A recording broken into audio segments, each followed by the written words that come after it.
అలాగే రాయబారానికి వెళ్ళేటప్పుడు అందరూ తలో మాట చెప్తే కృష్ణుడితో చెప్పింది, వరమున బుట్టితెన్ భరత వంశముదొచ్చితి అందు పాండుభూవరునకు కోడలనైతి అంటూ తన గురించి అంతా చెప్పుకుంది.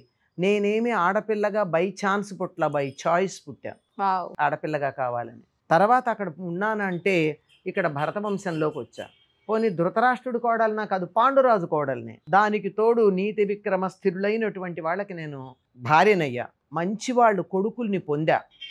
వీటితో పాటు నాకు పుట్టింటి నుంచి కూడా సపోర్ట్ ఉంది తెలుసా. సహజన్ముల ప్రాపుగాంచితిన్, అందరికీ ఏదో ఒకటి డిఫెక్ట్ ఉంటుంది, ఏమీ లేదు ఆవిడకి, అన్ని పర్ఫెక్ట్ రిలేషన్షిప్స్ ఉన్నాయి.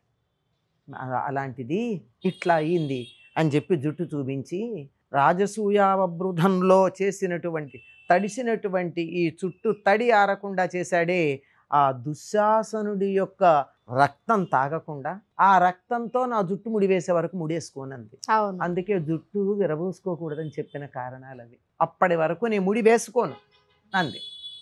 వీడున్నాడే ధర్మరాజుని సింహాసనం మీద కూర్చోపెట్టలేకపోతే ఆ భుజాన ఒక గద వేసుకు తిరుగుతాడు, అతడెందుకు పెద్ద విల్లు పట్టుకు తిరుగుతాడు, అతడి కర్రి విక్రమంబు కాల్పని అంటుంది. కర్రి అంటే నల్లగా ఉంటాడని చెప్పాను కదా అర్జునుడు. అర్జునుడి యొక్క పరాక్రమం ఎందుకిది, వృధా అంటుంది.